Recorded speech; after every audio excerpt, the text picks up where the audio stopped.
Halo, Assalamualaikum warahmatullahi wabarakatuh. Perkenalkan saya Syafran Tanjung. Pada kesempatan kali ini saya akan membawakan tentang host price prediction untuk pemenuhan kelas statistik for business untuk sekolah data Pacman. Ini mungkin outline materi yang akan saya bawa. Perkenalkan saya Syafran Tanjung. Saya sedang belajar dalam bidang data science dan saya adalah tipe orang yang uh, uh, sangat memiliki rasa penasaran yang tinggi untuk belajar. Dan saya sudah belajar untuk data cleaning, data visualization, simple statistic, dan machine learning. Ini merupakan link medium dari GitHub saya, mungkin bisa diakses untuk sharing.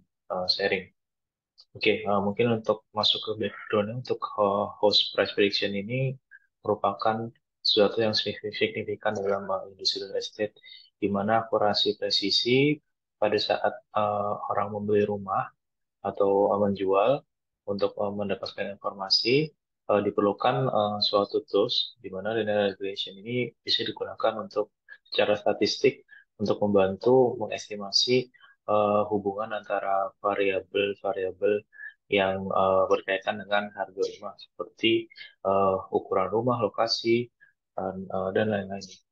Dalam konteks linear regression bisa menggunakan data yang berbasis pada geospasial seperti itu.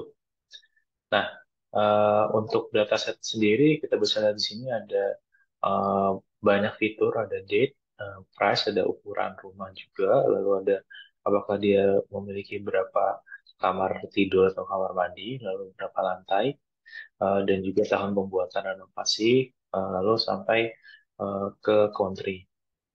Untuk objektifnya sendiri adalah yang pertama adalah kita mengkolek dan memperbaiki data, lalu mengekspor data uh, terhadap korelasi dan patternnya, lalu memilih fitur yang terbaik yang akan digunakan untuk linear regression, lalu kita membuat model prediksinya dan menentukan R square-nya atau koefisien determinasinya, lalu kita memperbaiki model tersebut, uh, dan nanti pada akhirnya bisa digunakan oleh stakeholder terkait untuk menentukan prediksi harga rumah.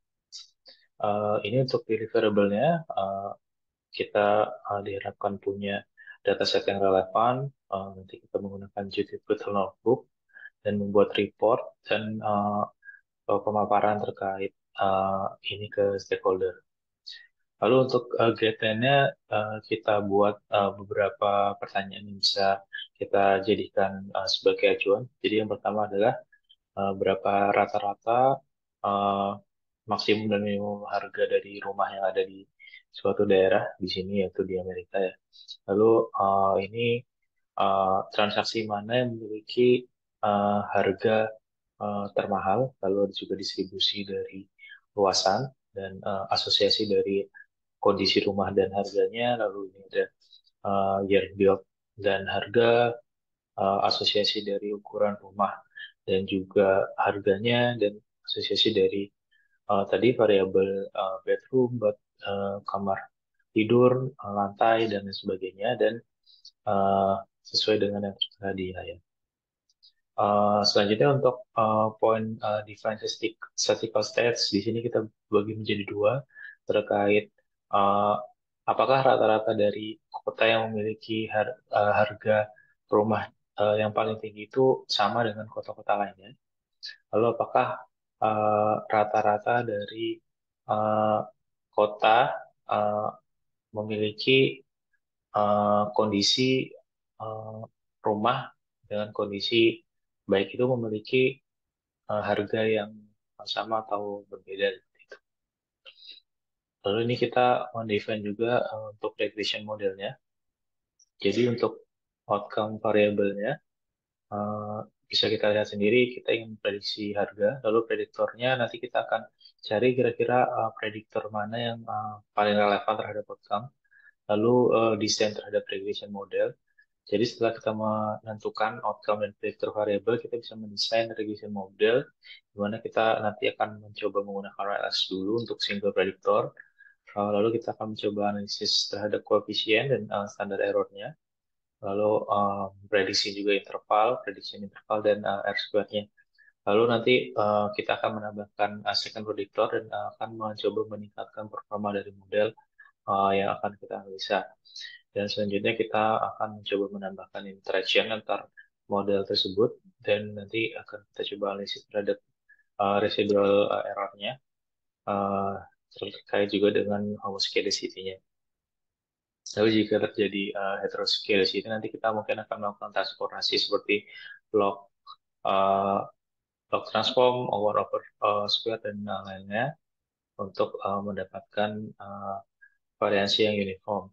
Dan setelah itu kita akan melakukan transformasi seperti Z-transform scaling data untuk mempermudah interpretasi dari outcome regression model. Jadi yang pertama untuk statistical test sendiri kita bagi menjadi statistical descriptive dan inferensi. Ini untuk yang pertama yang statistical descriptive.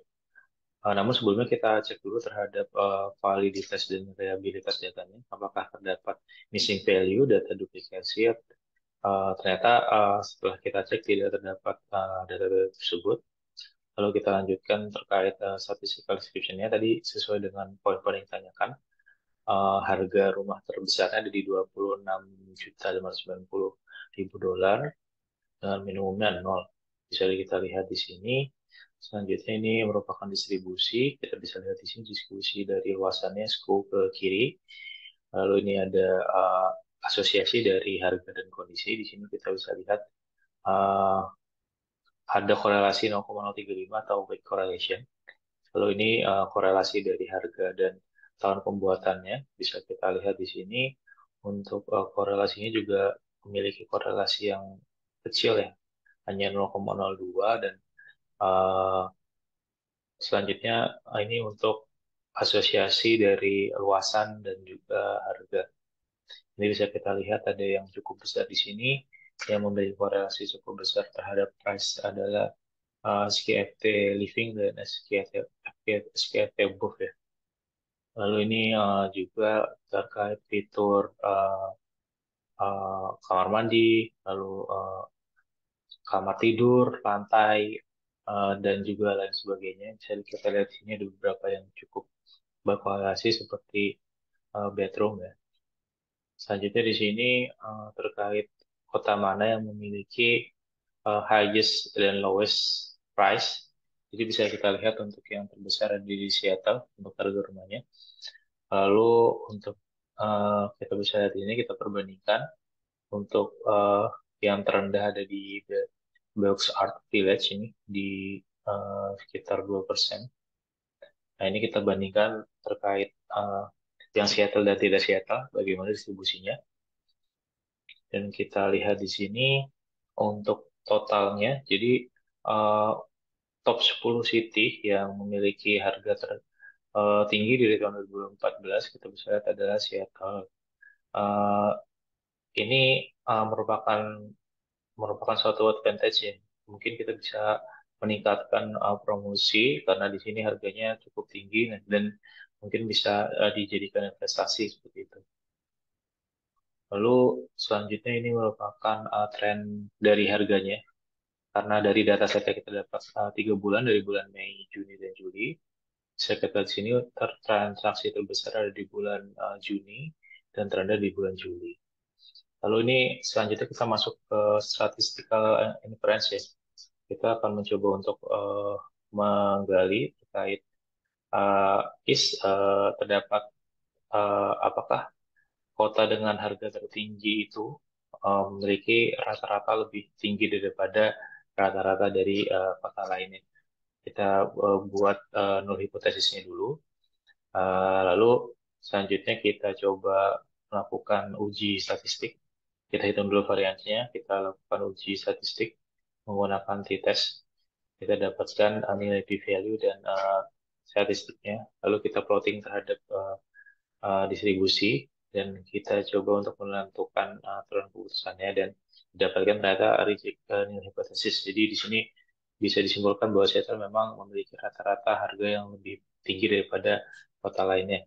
Sedangkan untuk confidence intervalnya kita bisa hitung di sini menggunakan uh, bantuan dari stats model, di mana dengan tingkat kepercayaan 95%, untuk Seattle dan Seattle ini memiliki difference untuk confidence intervalnya di antara 10.800 sampai 73.000, di mana p-value kurang dari alpha tadi sehingga kita bisa mereject nol ya. Selanjutnya untuk apakah uh, harga dari rata-rata rumah dengan kondisi bagus itu lebih tinggi daripada kondisi lainnya ya. Jadi sini kita coba set dulu untuk hipotesisnya. Selanjutnya kita coba untuk uh, masukkan, ternyata di sini juga reject null hypothesis. Selanjutnya kita lihat confidence intervalnya. Di sini bisa dilihat bahwa confidence interval atau difference-nya berada di antara 49.800 sampai 138.000 ya, di mana poinnya sama-sama untuk menolak nol. Jadi kita masuk ke regression model. Di sini kita coba dulu untuk single predictor regression model, di mana kita menggunakan square fit living sebagai prediktornya, data prediktor. Setelah kita coba eksplorasi ternyata terdapat outlier. Kita coba take out dulu, di mana outliernya berada pada harga di atas 5 juta. Itu kita coba take out dulu untuk mempermudah proses dari fitting modelnya dan tidak merusak dari model. Dan kita take out juga yang di atas 8.000 ya untuk square feet livingnya. Selanjutnya kita coba uh, lakukan transformasi, kita bagi dengan 1.000 untuk price-nya untuk menyamakan antara uh, skala dari square feet living dan price-nya untuk mempermudah pembuatan persamaan regresinya. Jadi bisa kita lihat di sini kita menggunakan bantuan dari Python didapatkan persamaan berikut dengan nilai intersection di 7.700, intercept di 7.700, dan untuk koefisiennya di 249 dengan R square di 0,4373. Lalu kita coba cek terkait residual plot dan variance-nya. Bisa kita lihat di sini terdapat keberagaman varians yang tidak uniform ya untuk masing-masing titiknya. Uh, Lalu kita coba cek terhadap normality error assumption-nya apakah terdapat distribusi normal. Di sini kita bisa lihat agak skew juga terkait distribusinya ke arah kiri. Selanjutnya kita coba untuk melakukan proses transformasi. Kita melakukan 4 transformasi di sini. Kita coba 1/square untuk square root living variable ini, log transform, reciprocal transform, dan Weierstrass square. Di mana ternyata dengan semuanya itu, walaupun secara uh, variance-nya bisa terlihat lebih rata, tapi ternyata dari nilai R square-nya makin kecil ya daripada R square sebelumnya, sehingga kita tidak menggunakan itu. Selanjutnya kita coba beralih ke fitur lain. Jadi untuk fitur lain di sini kita mencoba menggunakan SKFT above, juga memiliki nilai korelasi cukup tinggi dengan price. Kita coba plotting di mana dapat nilai intercept-nya di 7,77 dan SKFT lifting-nya di 0,25 dengan R square-nya di 0,324. Kita bisa lihat ini sama juga posisinya, dia memiliki uh, residual plot yang cukup beragam. Lalu normality of error assumption-nya juga sama, dia tidak uh, terjadi distribusi normal. Sama kita coba menggunakan transformasi tadi untuk mencoba memperbaiki variansi, tapi ternyata dari keluarnya turun sehingga kita tidak menggunakan ini. Jadi kita coba langsung untuk menggunakan multi predictor regression. Kita menggunakan dua fitur tadi, square fit leaping dan square fit above.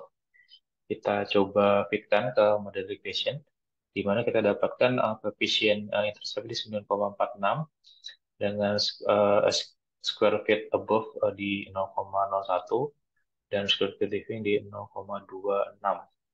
Ini bisa kita lihat di sini uh, untuk R square-nya masih cukup eh, sama ya, tidak terlalu berbeda jauh dengan tadi fitur-fitur untuk square pet living ya di 0,4376. Selanjutnya untuk eh, kita coba juga untuk menambahkan interaction. Jadi setelah ditambahkan interaction terkait dua fitur itu didapatkan eh, bahwa interceptnya di 196,24 dan koefisiennya bisa kita lihat cukup kecil di nol ya, di sekitar angka nol. Ini mungkin agak susah untuk kita interpretasikan karena apabila kita coba masukkan angkanya nol, mungkin nanti akan eh, kurang bisa dijelaskan terkait koefisiennya ya. Jadi kita coba untuk melakukan transformasi fiturnya dengan menggunakan Z transformation untuk merubah posisi datanya menjadi ke arah minnya ya. Jadi bisa kita lihat di sini untuk keduanya kita coba ubah ke dalam Z transformation untuk menarik koefisien ini ke arah min ya. Jadi bisa kita lihat interceptnya di 515 dengan Z CFT living koefisiennya 233 dan di SKFT above-nya di min 3,35 ya. Dan terdapat juga interaction. Selanjutnya ini merupakan persamaannya yang sudah kita modelkan, di mana R-square-nya bertambah jadi 0,45. Jika model itu sesuai, kita dapat mendapatkan interval estimasi dari koefisien di bawah asumsi maldistribution menggunakan standar error model. Jadi di sini kita coba melakukan perhitungan di sini untuk confidence intervalnya ya. Range-nya ada di 507 sampai 524 untuk intercept-nya. Lalu untuk koefisien di SKFT living-nya di 217 sampai 249 dan seterusnya. Jadi ini mungkin akan lebih mudah diinterpretasikan karena posisinya sudah ditarik ke arah mean dan standard deviation secara global. Oke, selanjutnya eh, kita masuk ke conclusion ya. Eh, jadi statistical inference yang kita coba tadi lakukan hipotesis, kita bisa mengkonklusi bahwa Seattle merupakan daerah yang memiliki hosis yang paling ekspensif di antara yang lainnya. Lalu untuk kondisi rumah yang bagus memiliki kecenderungan harga lebih tinggi, itu sudah terbukti berdasarkan hipotesis testing. Lalu untuk dua variabel yang memiliki relasi harga yang tinggi, yaitu SKFT living dan SKFT above itu memiliki relasi paling tinggi terhadap price. Berdasarkan data,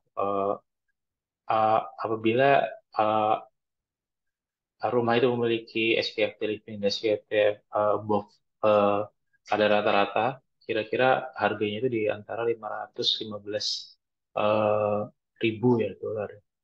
Selanjutnya membandingkan antara satu kondisi SPFT living dengan uh, yang lainnya per poin itu akan mendapatkan 233,5 eh, harganya ya. Jadi perbedaan satu SKFT Living ini akan meningkatkan 233,5 daripada harga sebelumnya.